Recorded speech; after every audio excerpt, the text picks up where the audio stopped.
तर coming back, जेव्हा आपण म्हणतो की बाबा मी कोलगेट घेणार शेअर्स घेतो किंवा ट्रेंड घेतो किंवा नेस्ले घेतो किंवा मग दुसरे कुठले कंपन्या घेतो, तर जेव्हा तुम्ही डिसाईड करता की बाबा हे शेअर मी घेतो आहे, त्यावेळेला तुम्हाला जो रिसर्च करता तुम्ही की बाबा ते स्टडी करता की ह्या शेअरमध्ये पोटेन्शियल काय, फ्युचर ग्रोथ किती आहे, ती ग्रोथ कशी येणार आहे. आता समजा तुम्ही फॉर एक्झाम्पल तुम्ही बघाल की कोलगेट सारखा शेअर आहे, तर त्याचे टूथपेस्ट किती जास्त विकले जातील, टूथब्रश किती जास्त विकले जातील.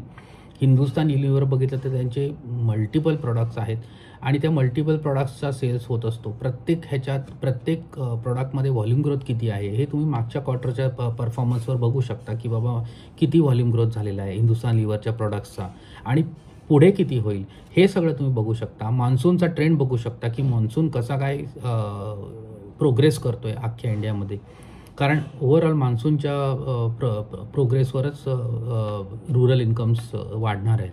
तर ह्या सगळ्या गोष्टींचा तुम्हाला रिसर्च करायला लागतो आणि रेग्युलर बेसिसवर तुम्हाला ट्रॅक ठेवायला लागतं की बाबा ह्या तुम्ही ज्या ॲझम्पशनवर तुम्ही जे शेअर घेताय ते ॲझम्पशन्स जे आहेत ते तुमचे बरोबर ऑन ट्रॅक चाललेत की नाही.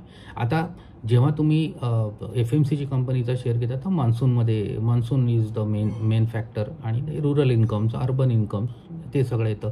जेव्हा तुम्ही ऑटो सेक्टरचा कुठला शेअर घेता, नेस्ले घेता, आपला बजाज ऑटो घेता, हिरो मोटोकॉप घेता किंवा टाटा मोटर्स किंवा मारुती घेता, त्यावेळेला तुम्ही म्हणता की या शेअरचा आता मी ह्या भावाला शेअर घेतला आणि तो खाली आला. म्हणजे अशा गोष्टी पण होतात की बाबा शेअर तुम्ही घेता आणि तो खाली येतो. काही बाबतीत शेअर वरती जातो, म्हणजे रोज फ्लक्च्युएट होत असतो शेअर. मग तुम्ही कसं काय डिसाईड कराल की बाबा हा शेअर चीप आहे का, की आत्ताच्या सध्याच्या टाईमला त्या कंपनीमध्ये जेवढं सगळं फंडामेंटल न्यूज जी आहे ती सगळी डिस्काउंटेड आहे. मार्केटमध्ये कसं असतं की कुठल्याही कंपनीची न्यूज जी असते ती फास्ट डिस्काउंट होते. म्हणजे काही पण न्यूज अशी असते त्या कंपनीची जी काही पॉझिटिव्ह किंवा निगेटिव्ह न्यूज ती ऑलरेडी डिस्काउंट होते. तेव्हा as of any point of time market is always right. So आपण जेव्हा म्हणतो की बाबा काल शेअर एवढा होता, आज एवढा झाला आहे, पण त्याच्या मागे काही न्यूज असते. फॉर एक्झाम्पल आता तुम्हाला मी सांगतो की हीट वेव्ह जी इंडियामध्ये आलेली आहे की जी मार्च, एप्रिल, मेमध्ये खूपच टेम्परेचर्स वाढलेले होते. तर त्या हीट वेव्हमुळे काय झालं की बरेचशी लोकांनी ACचे सेल्स वाढले.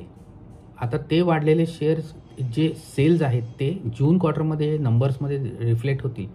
म्हणजे आता समजा एअर कंडिशनर कंपन्या कुठल्या झाल्या तर ब्लू स्टार आहे, वोल्टास आहे, हिताची आहे, अशा सगळ्या कंपन्या आहेत. तर त्या कंपनीचे AC प्रोडक्ट्स जे आहे, AC एअर कंडिशनर आहे, तुमचे रेफ्रिजरेटर आहे, त्याचे सेल्स खूप वाढले.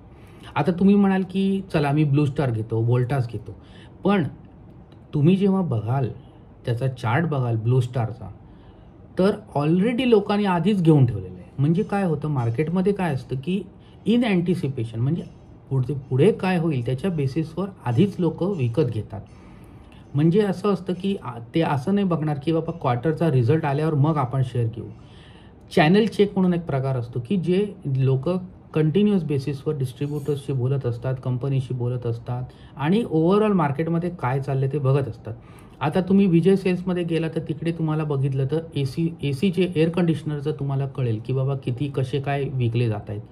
असं त्यांना चॅनेल चेक जेव्हा म्हणतात, तर लोक काय करतात, एप्रिलमध्ये चॅनेल चेक करतात, मेमध्ये चॅनेल चेक करतात, जूनमध्ये चॅनेल चेक करतात. आता एप्रिलमध्ये जर का त्यांनी चॅनेल चेक केलं आणि त्याच्यानं त्यांना कळलं की ACचे सेल्स खूप वाढत आहेत, रेफ्रिजरेटरचे खूप वाढत आहेत, मेमध्ये तर अजूनही वाढलेत.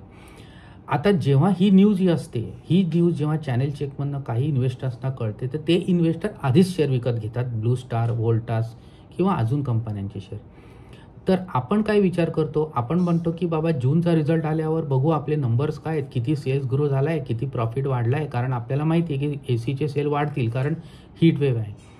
पण आपण नंबरसाठी वाट बघतो, पण मार्केट तसं नसतं. मार्केटमध्ये बऱ्याचशा लोकांना हे आधीच माहिती असतं की बाबा ह्यांचे सेल्स वाढणार आहेत, मग ते आधीच शेअर विकत घेतात इन अँटिसिपेशन.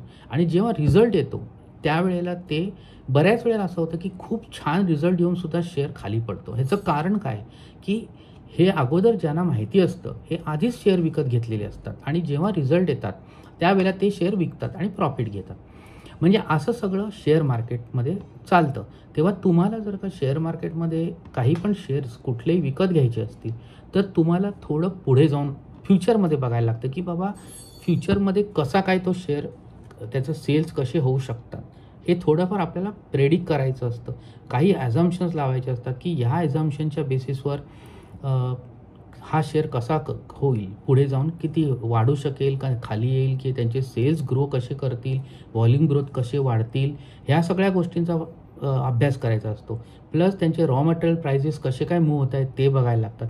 उद्या रॉ मटेरियल प्राईस खूप वाढले तर त्यांच्याकडे प्राइसिंग पॉवर आहे की नाही, की बाबा रॉ मटेरियलचे प्राईस वाढले तर त्यांना फायनल प्राईसमध्ये त्यांचा प्रोडक्टची किंमत जी आहे ती वाढवता येईल का.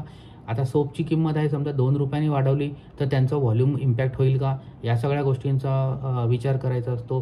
कोलगेटनी जर का त्यांचं रॉ मटेरियल वाढलं आणि त्यांना जर का मार्जिन तेवढंच ठेवायचं असेल तर ते अल्टिमेटली फायनल प्रोडक्ट्सचं प्राईस वाढवतील. आता टूथपेस्टची प्राईस समजा 10 रुपयांनी वाढवली तर लोकं घेतील का, त्यांचा व्हॉल्यूम तेवढाच वाढेल का, सेल्स वाढेल का, ह्या सगळ्या गोष्टींचा विचार करायला लागतो. तेव्हा रॉ मटेरियल प्राईस मुवमेंट्स बघायला लागतात. तर अशा सगळ्या गोष्टींचा रिसर्च जो कोणी करू शकेल ना तर त्याला प्रोबॅबिलिटी त्याची जी आहे ती प्रोबॅबिलिटी लॉस होण्याची कमी होते प्रोबॅबिलिटी. पण जेव्हा तुम्ही रिसर्च न करता जेव्हा शेअर घेता तेव्हा तुम्ही कोणी तुम्हाला सांगतं, कोणी टिप येते बाबा तुम्ही हे शेअर घ्या, ते शेअर घ्या, ते शेअर घ्या आणि तुम्ही घेता. पण जेव्हा तुम्ही या सगळ्या गोष्टींचा अभ्यास करून मग जेव्हा तुम्ही शेअर घेता त्यावेळेला तुम्हाला माहिती असतं की बाबा ह्या शेअरमध्ये आपण का शेअर घेतलेला आहे, त्याच्यात ॲझम्पशन काय आहे, त्याच्यामध्ये आपण कुठल्या गोष्टींचा विचार करून घेतला आहे आणि त्या प्रोग्रेस होत आहेत की नाही व्यवस्थित, त्या सगळ्या पॅरामीटर्स ते सगळं आपण रेग्युलरली मॉनिटर करत असतो. आपण कोणाच्या टिपवर घेत नाही. अशा टिपवर घेणं आणि रिसर्च करण्याच्यात जमीन आसमानचा फरक असतो. जेव्हा तुम्ही स्वतःचा रिसर्च करता, स्वतः तुम्ही ज्या शेअर्सवर चार्ट बघता, त्याच्या शेअर्समध्ये त्यांचं PE रेशो ट्रॅक करता, त्यांचं सेल्स ग्रोथ ट्रॅक करतात, व्हॉल्यूम ग्रोथ ट्रॅक करता, त्यांचं प्रेझेंटेशन असतं, प्रत्येक क्वार्टरली रिझल्ट असतात त्यांचे, त्याच्यावर प्रेझेंटेशन असतं, ते प्रेझेंटेशन बघता. त्याच्यानंतर कॉन्फरन्स कॉल होतात कंपन्यांचे, त्या कॉन्फरन्स कॉलमध्ये लोक प्रश्न विचारतात, तर काय प्रश्न विचारतात, त्याची उत्तरं मॅनेजमेंट काय देते, ह्या सगळ्या गोष्टींचा अभ्यास केल्यानंतरच तुम्हाला शेअर मार्केटमध्ये उतरणं हे फायदेशीर असतं. नुसतं कोणी समजा टिप्स सांगितली बाबा घ्या तर ते शेअर घेणं म्हणजे धोकाच आहे. कारण बऱ्याच केसेसमध्ये आपण बघतो की शेअर्समध्ये बऱ्याच लोकांना लॉस झालेले आहेत. आता हे लॉस जे होतात ह्याचं कारण हेच आहे की रिसर्च न करणं. म्हणजे ह्या गोष्टी वाचून प्रत्येक क्वार्टर रिझल्ट बघत जाणं, ट्रॅक करणं, त्याचा डिव्हिडंड रेकॉर्ड ट्रॅक करणं, ह्या सगळ्या गोष्टींचं फार महत्त्वाचं. आणि ह्या सगळ्या गोष्टी इंटरनेटवर अवेलेबल असतात. It is in public domain. त्यांचे ॲन्युअल रिपोर्ट तुम्ही वाचू शकता, त्यांचे क्वार्टरली रिझल्ट बघू शकता आणि ते आत्तापर्यंत कसे काय त्यांचे सेल्स ग्रो होत आहेत ते तुम्ही बघू शकता. म्हणजे अशा रिसर्च केला तुम्ही तर तुमचे जे निर्णय जे आहेत ते चुकीचे ठरण्यामध्ये प्रोबॅबिलिटी तुमची कमी होते. म्हणजे फॉर एक्झाम्पल तुम्ही जर का ब्लाइंडली समजा कोणी टिप सांगितली आणि घेतली तुम्ही, मे बी तुमची probability of loss making is 9 out of 10. म्हणजे तुम्ही हाय प्रोबॅबिलिटी होती तुम्ही लॉस मेकिंग, कारण तुम्ही काही अभ्यास केला नसतो किंवा रिसर्च केला नसतो.